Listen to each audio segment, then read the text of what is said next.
देखो यह जो मैं लिखा हूं यह गणितज्ञ गुप्त के द्वारा दी गई संकल्पना है।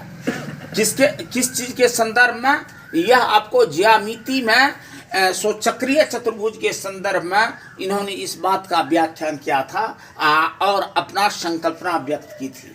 देख लो, यह है एक चक्रीय चतुर्भुज। चक्रीय चतुर्भुज या इसको ओ केंद्र वाला भी मान सकते हैं। चक्रीय चतुर्भुज है। सुन लो, सबसे पहले चक्रीय चतुर्भुज के बारे में जान लो। चक्रीय चतुर्भुज क्या होता है? चक्रीय चतुर्भुज वैसा चतुर्भुज होता है जिसका चारों शीर्ष वृत्त के परिधि पर अवलंबित होता है।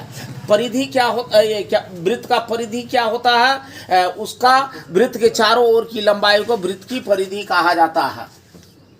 तो यहाँ देखो, वृत्त के अंतर्गत ये ए बी बी सी इसके बाद सी डी और ए डी चार भुजा है।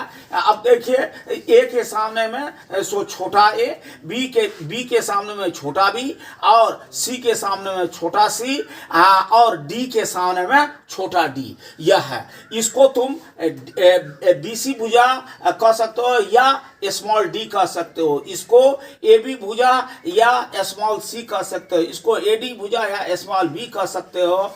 इसको डी सी भुजा या छोटा या स्मॉल ए कह सकते हो। तो सबसे पहले इसका सेमी पेरीमीटर निकलता है, अर्ध परिमाप निकलता है। इसके क्षेत्रफल के संदर्भ में और अर्ध परिमाप के संदर्भ में अपना गुप्त जी संकल्पना दिया था। देख लो, लिखे हैं गणितज्ञ गुप्त द्वारा दी गई संकल्पना।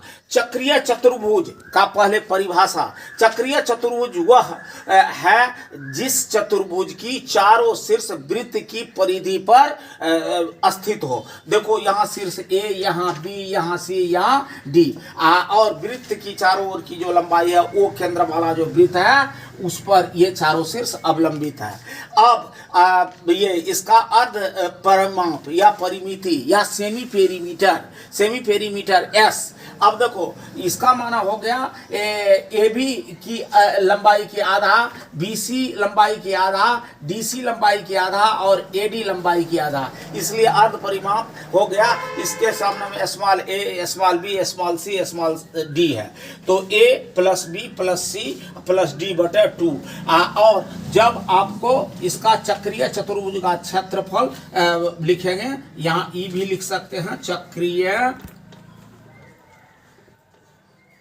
चतुर्भुज का क्षेत्रफल बराबर S into S minus B into S minus S minus A into S minus B into S minus C into S minus D. इसको एकदम गेट बाय हार्ट कर लो, ही महत्ता वाली है।